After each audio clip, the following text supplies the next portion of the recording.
WhatsApp guys, welcome back to our channel. और जैसा कि मैंने आपको प्रॉमिस किया था कि ब्रेकिंग बैड की वीडियोस अब आपको कंटिन्यू बेसिस पे मिलेंगे, तो सीजन 2 के एपिसोड नंबर 1 और 2 को डिटेल में कवर करने के बाद here I am with episode number 3। और अगर आपने एपिसोड नंबर 1 और 2 को अभी तक नहीं देखा है तो प्लेलिस्ट बन के तैयार है, जाके देख सकते हैं। और इससे पहले अगर आपने सीजन 1 ही अभी तक नहीं देखा है तो यार उसकी भी प्लेलिस्ट बन चुकी है, जाइए और देख लीजिए। इस सीरीज में टोटल 5 सीजन होने वाले हैं। सीजन 1 में टोटल 7 एपिसोड थे और सीजन 2 में 13 एपिसोड होने वाले हैं। एंड अगर आपको ना पता हो तो फिर से बता दूं कि ब्रेकिंग बैड दुनिया के नंबर 1 सीरीज में से एक है, मतलब कि नंबर 1 ही है according to IMDb rating. So without wasting your my time anymore, let's start the explanation of season 2 episode number 3।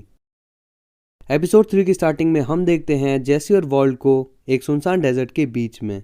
वो दोनों गन को छुपा देते हैं एंड फिर काफी देर तक चलने के बाद उन्हें फाइनली रोड मिलती है और वो दोनों प्लान भी कर लेते हैं कि उन्हें आगे क्या करना है। देन वॉल्ट एक कार से लिफ्ट मांगकर वहां से चला जाता है। इसके बाद हम वॉल्ट को सुपरमार्केट में देखते हैं एंड वो पूरी तरीके से नेकेड होता है। वहाँ की एक वर्कर वॉल्ट के बारे में अथॉरिटीज को इन्फॉर्म कर देती है। नेक्स्ट सीन में हम देखते हैं वॉल्ट को एक हॉस्पिटल बेड पे लेटे हुए एंड स्काइलर और वॉल्ट जूनियर भी वहाँ पे पहुंच जाते हैं। अब यहाँ पे पूरी फैमिली इमोशनल हो जाती है। वॉल्ट जूनियर वॉल्ट को हैंक के बारे में भी बताता है। वो कहता है कि अंकल हैंक एक शूटआउट में इन्वॉल्व थे और उन्होंने एक ड्रग डीलर का एनकाउंटर भी किया है। अब एज वी ऑल नो कि वॉल्ट ये बात पहले से जानता है बिकॉज वॉल्ट भी डेफिनेटली वहाँ पे था, बट वो ऐसे प्रिटेंड करता है जैसे कि उसे इस मैटर के बारे में कुछ पता ही नहीं है। फिर हम स्काइलर को मैरी से फोन पर बात करते हुए देखते हैं।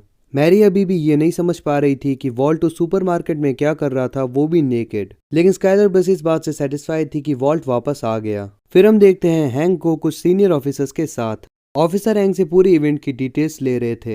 हैंक उन्हें बताता है कि मुझे नहीं पता था कि टूको भी वहाँ पे होगा और मैं वहाँ पे अपने पर्सनल रीजंस की वजह से गया था, बट टूको ने उस पर फायरिंग की और उसने सेल्फ डिफेंस करते हुए टूको का एनकाउंटर कर दिया। आगे हम देखते हैं कि जैसी अपने घर के बाहर होता है और उसके साथ उसका होमी बैजर भी होता है। पुलिस अब जैसी के पीछे पूरी तरीके से पड़ चुकी है क्योंकि जैसी की कार क्राइम सीन पर मिली थी। अब ये दोनों कार के अंदर बैठे होते हैं और पुलिस के जाने का वेट कर रहे होते हैं। जैसी बैजर को बताता है कि वो एक सीरियस सिचुएशन में फंस गया है। पुलिस के चले जाने के बाद वो दोनों घर के अंदर जाते हैं। जैसी और बैजर साथ में मिलकर बेसमेंट के मैथ लैब का सारा सामान क्लियर कर देते हैं और उसे आरवी में रख देते हैं। फिर बैजर अपने कजन को बुलाकर उस आरवी को वहां से कहीं दूर ले जाने को बोलता है, बट जैसी के पास पूरे पैसे नहीं होते बैजर के कजन को देने के लिए, तो वो उसे बाकी पैसे बाद में देने के लिए बोलता है। देन सीन वापस से शिफ्ट होता है वॉल्ट पर। डॉक्टर उससे पूछते हैं कि उसे लास्ट चीज क्या याद है। वॉल्ट बताता है कि मैं घर आया था और यही मुझे याद है, और वो ये चीज टोटली डिनाई कर देता है कि उसने बाथरूम में स्काइलर से बात की थी। डॉक्टर्स रिपोर्ट के अकॉर्डिंग बताते हैं कि कैंसर वॉल्ट के ब्रेन में स्प्रेड नहीं हुआ है। वॉल्ट डॉक्टर्स को समझाने की कोशिश करते हैं कि वो अब अच्छा फील कर रहा है, बट डॉक्टर्स उसे फिर भी डिस्चार्ज नहीं करते। नेक्स्ट सीन में हम जैसी को एक रूम में वेंडी के साथ देखते हैं। तभी अचानक वहाँ पे DEA एजेंट्स आ जाते हैं और जैसी को अरेस्ट करके वहाँ से ले जाते हैं। फिर हम देखते हैं हैंक को जो कि जैसी को इंटेरोगेट कर रहा होता है, पर हैंक जैसी से कोई कन्फेशन नहीं निकलवा पाता। जैसी हैंक को यही बताता है कि वो वेंडी के साथ था और दोनों पार्टी कर रहे थे। हैंक जैसी से पूछता है कि तुम्हारी कार क्राइम सीन पर क्या कर रही थी। जैसी उसे बोलता है कि वो कार 2 दिन पहले चोरी हो चुकी है और मुझे नहीं पता कि वो वहाँ कैसे पहुंची। फिर हैंक जैसी के सामने एक पैसों से भरा बैग रख देता है और पूछता है कि क्या ये बैग तुम्हारा है। जैसी उसे साफ मना कर देता है। वो कहता है कि मैं नहीं जानता कि ये बैग किसका है। एंड फिर जब हैंक वेंडी के पास जाता है तो वो भी यही कहती है कि जैसी वीकेंड पर उसके साथ था और वो दोनों पार्टी कर रहे थे।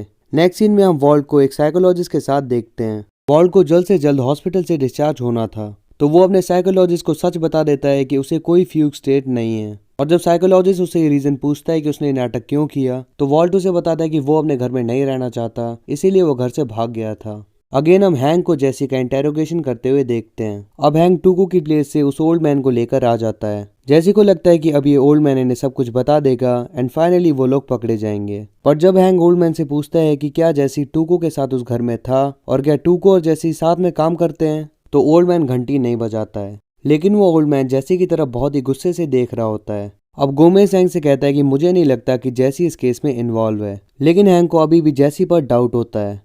इसके बाद DEA जैसी को छोड़ देते हैं एंड जैसी और वेंडी वहां से चले जाते हैं। अब वॉल्ट को जैसी का कॉल आता है और जैसी उसे बताता है कि प्लान काम कर गया और उन्होंने मुझे छोड़ दिया। वॉल्ट जैसी से आरवी और बेसमेंट के बारे में पूछता है। जैसी उसे बताता है कि उसने सब कुछ संभाल लिया। वो कहता है कि उसके सारे पैसे DEA वालों ने ले लिए हैं। वॉल्ट उससे पूछता है कि क्या आरवी वापस से ठीक हो सकती है। जैसी कहता है कि आखिर तुम ये क्यों पूछ रहे हो, तो वॉल्ट बोलता है कि ताकि हम वापस से कुक कर सकें। ये सुनकर जैसी फोन रख देता है। फिर वॉल्ट को अपने मैथ से कमाए हुए पैसों के बारे में याद आता है। वो हॉस्पिटल से भागकर घर जाता है एंड पैसे और गन को वेंटिलेशन में रख देता है और ये सब करके वो अगेन हॉस्पिटल में आ जाता है। नेक्स्ट डे डीए ऑफिस में हैंक के लिए उसके को वर्कर्स एक छोटी सी पार्टी रखते हैं क्योंकि उसने डीए की रेपुटेशन बढ़ा दी होती है टूको को मारकर। इसके बाद हम देखते हैं कि वॉल्ट को उस हॉस्पिटल से डिस्चार्ज कर दिया जाता है। इसके बाद वॉल्ट वापस से घर पे आ जाता है। घर पर स्काइलर वॉल्ट से सेकंड फोन के बारे में पूछती है, पर वॉल्ट स्काइलर से कहता है कि मेरे पास कोई सेकंड फोन नहीं है। स्काइलर को लगता है कि वॉल्ट उससे कुछ छुपा रहा है एंड इसीलिए वो थोड़ा सा अपसेट हो जाती है। एंड यहीं पर एपिसोड नंबर 3 खत्म हो जाता है। तो इस एपिसोड में हमने देखा कि जो प्रिडिक्शंस मैंने लास्ट एपिसोड में करी थी कि पुलिस जैसी के पीछे जरूर आएगी, तो देखिए पुलिस जैसी के पीछे आई। अब सवाल यही था कि अगर पुलिस ने जैसी को कस्टडी में ले लिया तो क्या वो वॉल्ट का नाम भी ले लेगा। तो ये चीज तो आप सब देख ही सकते हैं कि इन दोनों ने क्या खतरनाक दिमाग चलाया है। हैंक को भले ही जैसी पर शक है, लेकिन वॉल्ट भी उस जगह पे अवेलेबल था, ये हैंक को अभी तक पता नहीं चला। और एपिसोड की एंडिंग में जैसा कि हमने देखा कि वॉल्ट अभी भी कुक करना चाहता है, तो हम देख सकते हैं कि वॉल्ट का कैरेक्टर धीरे धीरे चेंज हो रहा है। मतलब कि पहले जैसे वो छोटी छोटी चीजों में डर जाता था, अब उसके साथ एक इतना बड़ा इंसिडेंट हो गया, लेकिन अभी भी वो कुक करना चाहता है। हाँ, आप कह सकते हो कि उसका कैरेक्टर धीरे धीरे ग्रीडी होता जा रहा है, या फिर इसके साथ साथ आप ये भी कह सकते हो कि ये उसकी मजबूरी है। बिकॉज एज वी नो कि लंग कैंसर के चलते उसकी मौत होने वाली है, तो मरने से पहले वो चाहता है कि वो अपनी फैमिली के लिए अच्छा खासा पैसा छोड़ जाए। लेकिन क्या जैसी इसके लिए मानेगा, ये हमें पता चलेगा नेक्स्ट एपिसोड में। तो बने रहिए हमारे साथ, बिकॉज आगे ये सीरीज और भी ज्यादा इंटरेस्टिंग होती जाएगी। So if you enjoy the video then make sure to hit the like button and press the subscribe button if you're new on the channel. Share it as much as you can, and if you have any query just comment down and let us know. So we'll see you in the next one. Till then, peace up.